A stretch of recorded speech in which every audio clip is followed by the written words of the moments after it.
It began late in the afternoon, as the sun slowly dipped behind the mountain peaks, casting long shadows across a narrow, winding road. The air was cold, thinner than it had been just an hour earlier, and the surrounding forest stood tall and silent on both sides.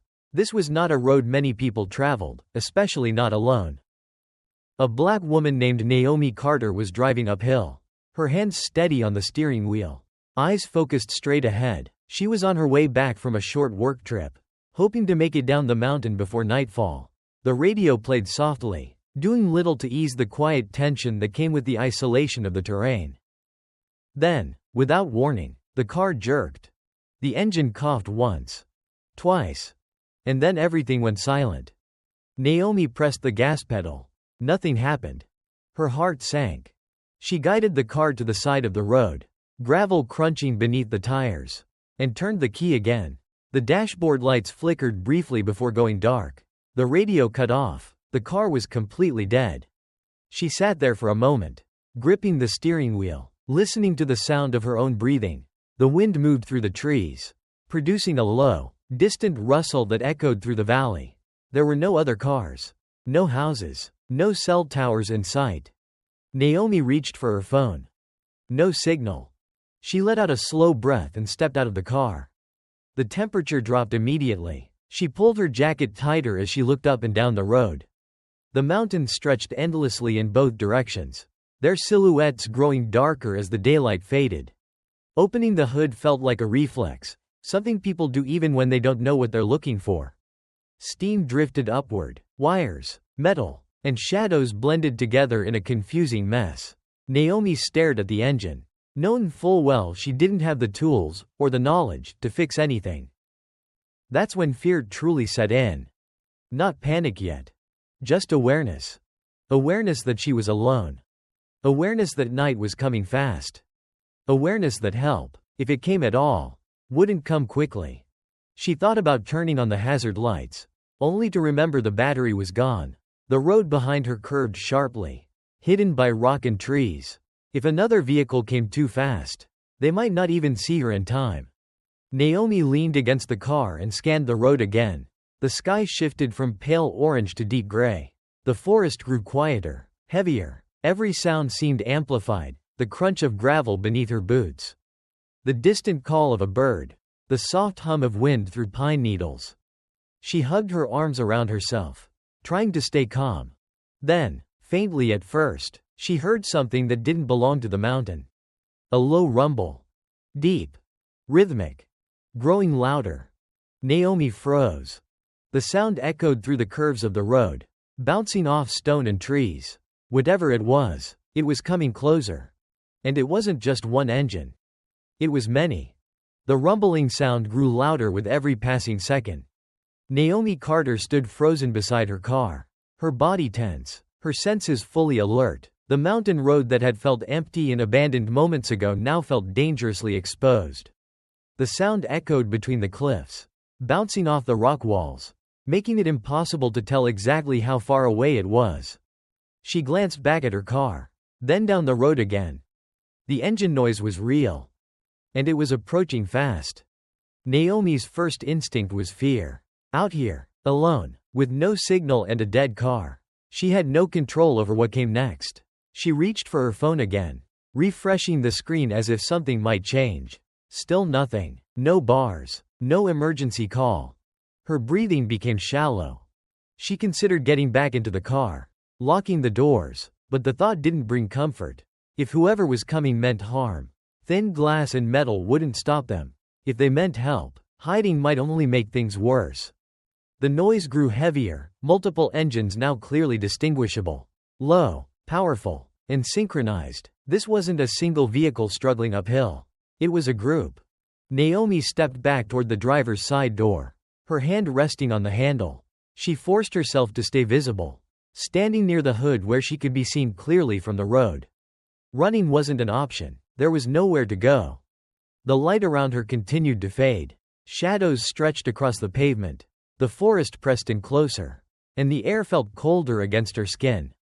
As the sound reached the curve in the road, headlights suddenly appeared, one after another, cutting through the dim mountain air.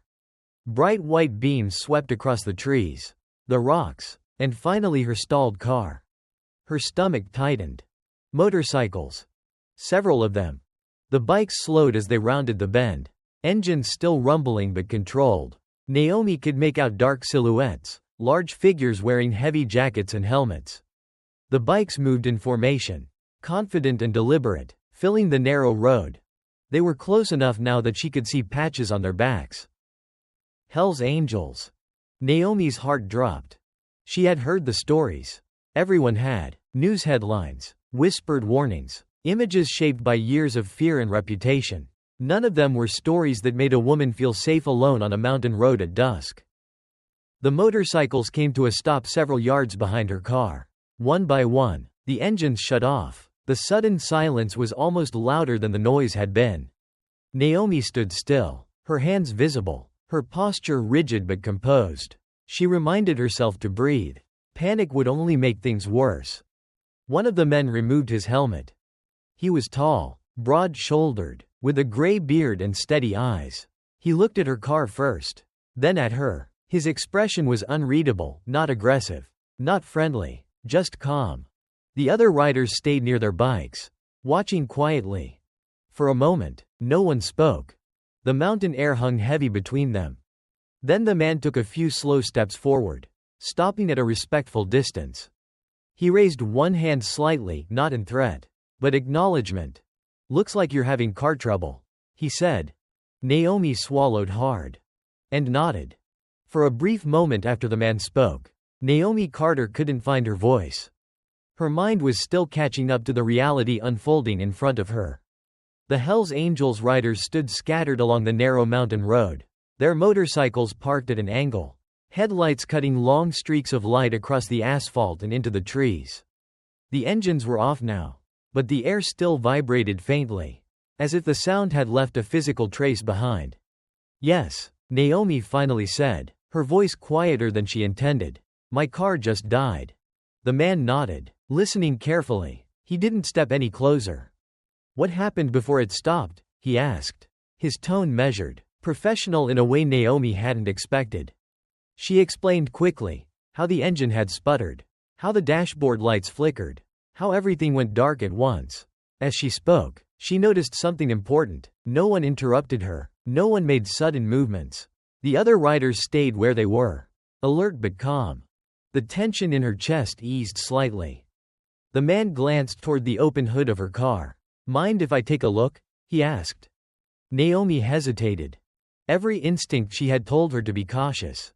But she also knew the truth of her situation. She was stranded, night was approaching, and whatever fears she carried, these men were the only people on that road. She nodded. "Okay." He walked toward the front of the car, stopping just short of the engine. Another rider joined him, a younger man with a shaved head and grease-stained gloves already tucked into his jacket pocket. The two exchanged a brief look, silent communication that suggested experience. They didn't rush. One of them switched on a flashlight, shining the beam carefully across the engine components.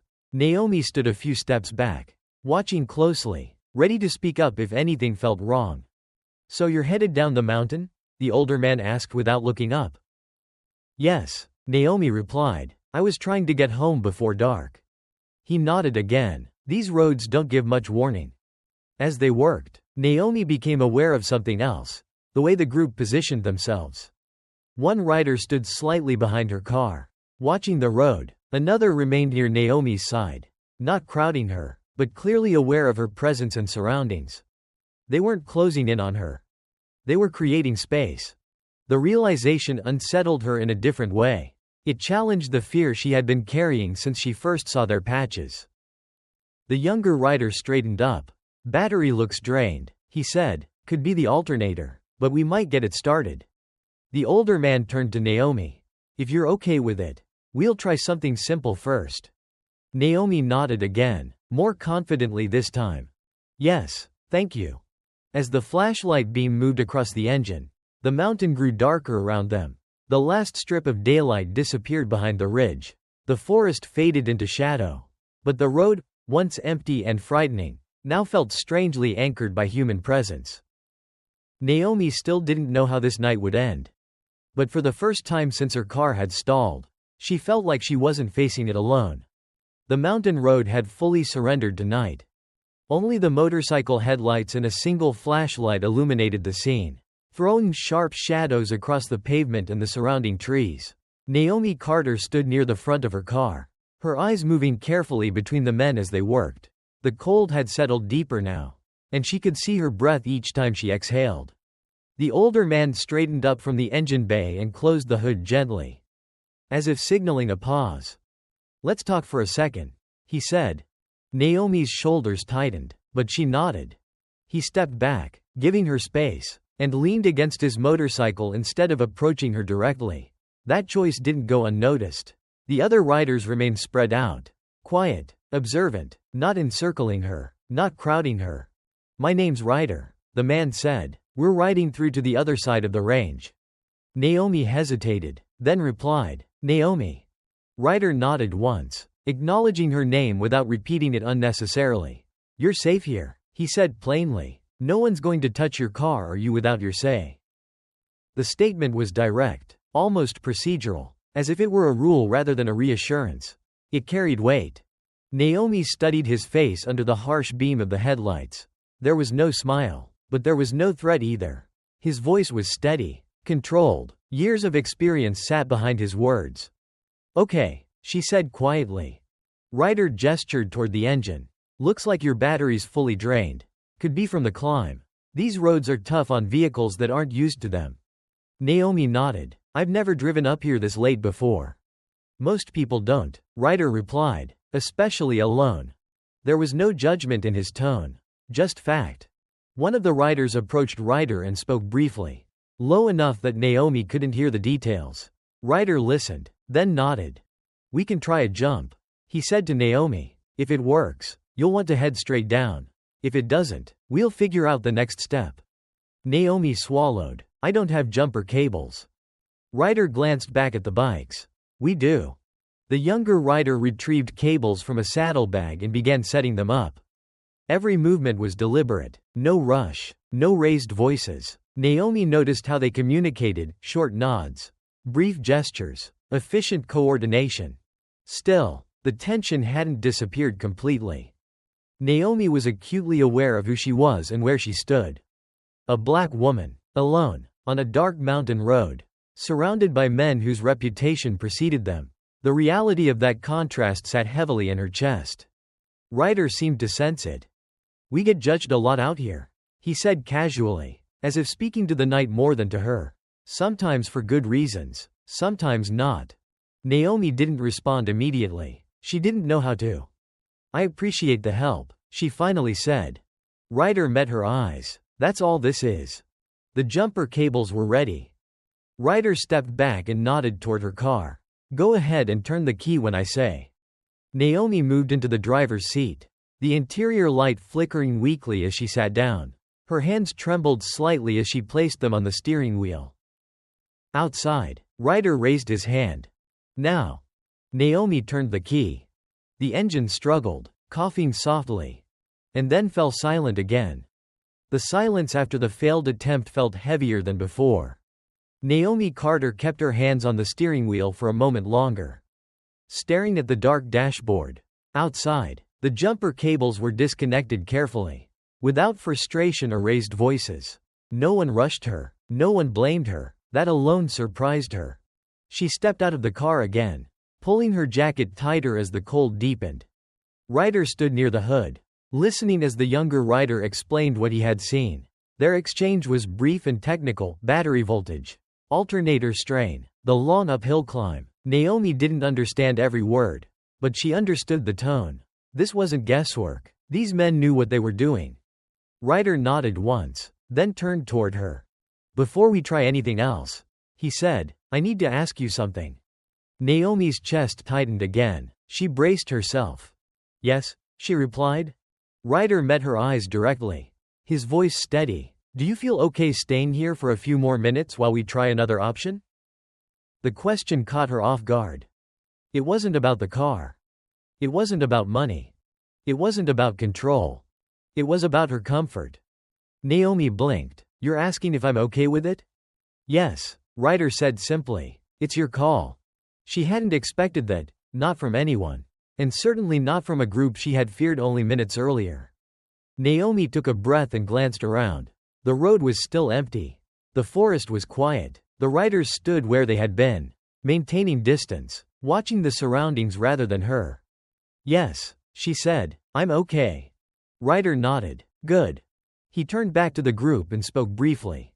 One rider moved toward his bike, retrieving another tool from a side compartment. Another repositioned a motorcycle slightly, angling the headlight to better illuminate the engine. As they worked, Ryder stayed near Naomi, not too close, not too far. Where are you headed tonight? He asked. Home, Naomi replied. It's about an hour down the mountain. You got family waiting for you? Yes. Ryder nodded again. Then we'll get you moving. There was no promise beyond that. No dramatic reassurance, just a statement of intent. The younger rider wiped his hands and stepped back. We can try charging it off one bike directly, he said. Might give it enough juice. Ryder looked at Naomi again. This'll take a few minutes. Engine noise will be loud. That's fine, she said. As the motorcycle started, its engine cut through the stillness of the mountain night. Naomi watched closely, her earlier panic replaced by cautious attention. She noticed how the riders communicated without raising their voices, how they checked each other's work, how nothing felt rushed. Ryder glanced at her once more. If at any point you want us to stop, say so. Naomi nodded. The sound of the engine filled the air. And for the first time that evening, Naomi realized something important. These men weren't asking what they could take. They were asking what she needed. The motorcycle engine ran steadily beside Naomi Carter's car, its low vibration filling the cold mountain air. A cable connected the bike to the open engine bay, secured carefully by the younger rider. No one spoke loudly. The focus was on the work. Naomi stood a few steps back, watching. Ryder moved with quiet efficiency, checking connections, signaling with short hand gestures. Another rider kept his eyes on the road, scanning the curves above and below them. The scene felt organized, deliberate. Nothing like the chaos Naomi had imagined when she first saw the Hells Angels patches. Give it a minute, Ryder said. Naomi nodded. Her hands were no longer shaking, but her thoughts were busy. She noticed the small details now. The way one rider adjusted the headlight angle without being asked. The way another passed a tool without a word. These were men who had worked together for a long time. After a moment, Ryder shut off the motorcycle engine and stepped back. All right, he said, let's try again. Naomi returned to the driver's seat. The interior was dim, lit only by the glow from outside. She placed her hands on the steering wheel and turned the key. The engine struggled, coughed, then stopped. Naomi closed her eyes briefly, disappointment pressing down on her chest. Outside, there was no groan, no irritation. Ryder leaned into the engine bay again, studying it carefully. The younger rider joined him, pointing to a component near the alternator. It's worn, he said, not dead, but barely holding. Ryder nodded. Enough to get her downhill. Maybe. He turned toward Naomi. This isn't a permanent fix, he said honestly, but if we can get it started once, gravity will help you the rest of the way. Naomi appreciated the clarity. I understand. Ryder gestured to the group. Let's try one more time. The cables were adjusted again. The motorcycle engine started once more. Louder this time. The headlight beams cut through the darkness, reflecting off metal and glass. Naomi waited, counting her breaths. Ryder raised his hand. Now. She turned the key. This time, the engine caught. At first it was weak, uneven, uncertain, but then it stabilized. The dashboard lights came on. The car idled. Naomi stared in disbelief. It's running, she said, her voice breaking slightly. Ryder nodded, already stepping back. Keep it running, don't turn it off. Relief washed over her, sudden and overwhelming. She let out a breath she didn't realize she'd been holding. Her eyes filled, but she blinked it back, focusing on what mattered. The riders disconnected the cables quickly and efficiently. No celebration, no high fives, just completion. Ryder approached the driver's side window, stopping at a respectful distance. You'll want to head down right away, he said. Straight to the first town. Don't stop. Naomi nodded. Thank you. Ryder shook his head slightly. Just drive safe. As Naomi adjusted her seat and checked her mirrors, she looked at the men one last time. Their hands were rough, scarred, marked by years of work and travel. Hands that many people feared. Hands that, tonight, had chosen to help. Naomi Carter kept the engine running, just as Ryder had instructed. The steady hum felt reassuring, almost unreal after the silence that had surrounded her earlier. She rested her hands lightly on the steering wheel, waiting for a clear signal to pull away. But before she did, Ryder stepped closer to the driver's side window, still maintaining a respectful distance. You've got a few minutes before the engine cools, he said. No rush, but don't wait too long. Naomi nodded. I won't. There was a brief pause. The other riders stood near their bikes, checking gear, adjusting helmets, preparing to move on. The mountain road remained empty. The night was calm now. No longer threatening, just quiet. Ryder glanced toward the forest, then back at Naomi. You handled that well, he said. A lot of people would have panicked. Naomi gave a small, tired smile. I almost did. Ryder nodded as if he understood completely. Out here, fear gets loud if you let it. Naomi hesitated, then spoke honestly. I was scared when I saw you all come around that bend. Ryder didn't react defensively. He didn't deny it. That makes sense, he said. Most people are. There was no bitterness in his voice, just acceptance. Naomi looked at him more closely now. In the harsh light earlier, she had only seen the jacket, the patch, the size of him. Now she noticed the lines around his eyes, the calm in his posture, the way he stood slightly angled instead of squared off. I didn't know what to expect, she admitted. Ryder leaned lightly against his bike. People usually don't. They see the symbol before they see the person. That statement stayed with her. Naomi nodded slowly. I guess we both know what that's like. Ryder met her eyes for a brief moment. The understanding between them didn't need explanation. I've been on the road a long time, he said after a moment. Seen people at their worst. Seen them at their best too. Most folks are just trying to get home. Naomi swallowed. That's all I was trying to do. I know, Ryder replied. The quiet stretched again, but it wasn't uncomfortable. The mountain air carried the faint scent of fuel and pine. Somewhere in the distance, an owl called out. Ryder straightened. All right, he said, you should head out. Naomi nodded, then paused. Ryder? Yes? Thank you, she said, not just for the car. Ryder gave a small nod. Drive safe, Naomi. She shifted the car into gear. As she eased forward, she glanced in the mirror. The riders were already mounting their bikes, preparing to leave in the opposite direction. Naomi pulled onto the road and began her descent down the mountain. Behind her, the sound of motorcycle engines returned, steady, controlled, fading slowly into the night. And with it, something else faded too. A fear she didn't realize she'd been carrying for a long time. Naomi Carter kept her foot steady on the gas as she guided the car downhill. The engine held its rhythm, low but consistent, just as Ryder had predicted. The road curved sharply in places, but gravity worked in her favor now, easing the strain on the struggling vehicle. She didn't turn the radio on. She wanted to stay focused. The headlights cut through the darkness, revealing guardrails, rock walls, and the occasional reflective marker flashing past. Every sound from the engine made her alert, but it didn't falter. With each passing mile, the knot in her chest loosened. 10 minutes later, the road widened slightly. A small pull-off appeared ahead, one of the few designated stops along the mountain.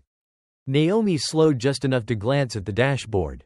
The battery warning light flickered once, then steadied. The engine remained on. She exhaled slowly. The worst part was behind her. As she continued downhill, her thoughts returned to what had just happened. The image of the Hells Angels riders stayed vivid in her mind, not as a threat, but as a presence, calm, focused, intentional. When the first lights of the valley town came into view, Naomi felt an unexpected wave of emotion. Streetlights glowed softly in the distance. Buildings replaced trees. Civilization returned. She followed Ryder's instructions exactly. She drove straight to the nearest service station, pulled into the lot, and parked near the entrance. Only then did she turn off the engine. Silence filled the car. For a moment, Naomi sat there, hands resting in her lap, letting the reality settle. Her reflection stared back at her from the windshield, tired, relieved, and changed in a way she couldn't yet explain. Inside the station, a clerk looked up as she entered. "You okay?" he asked. "Yes," Naomi said. "I just came down the mountain." He nodded knowingly. "Rough stretch." Naomi smiled faintly. While waiting for assistance, she stepped outside and checked her phone again. This time, the signal appeared. Messages came through all at once. Missed calls, concerned texts from family. She typed a short reply. "I'm safe. Car trouble. On my way home." As she waited, Naomi glanced back toward the road leading up the mountain. Somewhere up there, the Hells Angels riders were still moving through the darkness, continuing their journey as if nothing extraordinary had happened. To them, maybe it hadn't. But to her, it mattered. When the mechanic confirmed what Ryder had said, that the alternator was failing and the battery barely holding, Naomi nodded. She already knew. What surprised her was how calm she felt hearing it. She paid for the repair arrangements and stepped back into the cool night air. The car had come back to life. But more than that, something else had shifted. A story she had believed for years no longer fit the facts she had lived through that night. Naomi Carter didn't plan on talking about the night. At least, not at first. She sat in the small waiting area of the service station while arrangements were made for the repair. The television mounted in the corner played quietly, cycling through local news and weather updates. Naomi wasn't really watching, until a familiar image appeared on the screen. Her attention snapped into focus. The news anchor's voice cut through the low hum of the room. Earlier today, a volunteer group assisted stranded motorists along the northern mountain pass after multiple vehicles were disabled by cold temperatures. Footage rolled. Motorcycles. Leather jackets. A familiar winged skull patch. Hells Angels. Naomi leaned forward. The report showed clips from a recent rescue effort after a winter storm. Riders helping drivers push cars, redirect traffic, even deliver supplies. Then the anchor mentioned a name. Ryder Coleman, a former military mechanic and longtime road safety volunteer. Naomi's breath caught. Ryder. She stared at the screen as the man she had met on the mountain appeared in an interview clip, helmet off. Gray beard visible, speaking calmly about helping people get home safely. "I've seen enough breakdowns in my life," Ryder said on the screen. "If you can help someone, you help them, doesn't matter who they are." Naomi felt a chill that had nothing to do with the cold. Former military. Mechanic. Volunteer. None of that matched the assumptions she had carried up that mountain road. The clerk noticed her reaction. "You recognize him?" he asked. I met him tonight," Naomi said slowly. "On the mountain." The clerk nodded. "Yeah, those guys ride through here sometimes. Help more folks than people realize." Naomi sat back, absorbing the information. Ryder hadn't mentioned any of it. Not his past, not his service, not the volunteer work. He hadn't explained himself or tried to change her opinion. He had simply helped. Later that night, once Naomi was home, she found herself replaying the conversation in her head, the calm questions. The respect for her comfort. The way he made space instead of taking it. The reveal wasn't that Hell's Angels could help someone. It was that they had been doing it quietly, consistently, without asking for credit. Naomi shared her experience with a close friend the next day. Then another. Soon, the story spread, first through conversations, then online. People reacted strongly. Some were shocked. Some were skeptical. Some were grateful. But most of all, people were forced to pause. Because the story didn't fit neatly into the boxes they were used to. Neither did Ryder. And neither, Naomi realized, did she. By the end of the week, life had returned to its normal rhythm for Naomi Carter. Her car was repaired. Her schedule was full again. The mountain road felt distant, almost unreal. But the experience stayed with her. People continued to ask about that night, friends, coworkers, even strangers who had seen the story shared online. Naomi didn't dramatize it. She didn't exaggerate. She told it exactly as it happened. Her car broke down. She was scared. A group of Hell's Angels stopped. They helped. She got home safely. That was it. And yet, every time she told the story, she noticed the same reaction. People leaned in, their expressions shifted. Some frowned, others shook their heads in disbelief. "That's not what I expected," they would say. Naomi understood why. She had felt the same way. What stayed with her most wasn't the repair itself, it was the way the help was given. The respect, the patience, the fact that her comfort mattered, that no one demanded gratitude or recognition. Ryder never followed up. No calls. No messages. No attempt to stay in her life. And somehow, that made the moment even more meaningful. A few days later, Naomi found herself driving a different road, an ordinary one, lined with traffic and noise. At a red light, she noticed a motorcyclist stop beside her. Leather jacket, helmet on, no patch visible. For a split second, she felt that old reflex, tension, assumption. Then she let it go. She remembered the mountain, the quiet, the question Ryder had asked instead of a demand. "Do you feel okay staying here for a few more minutes?" The light turned green. Naomi drove on. She didn't walk away thinking the world was suddenly safe or simple. But she did walk away knowing something important had changed. She would no longer judge a person by the story told about them before she met them.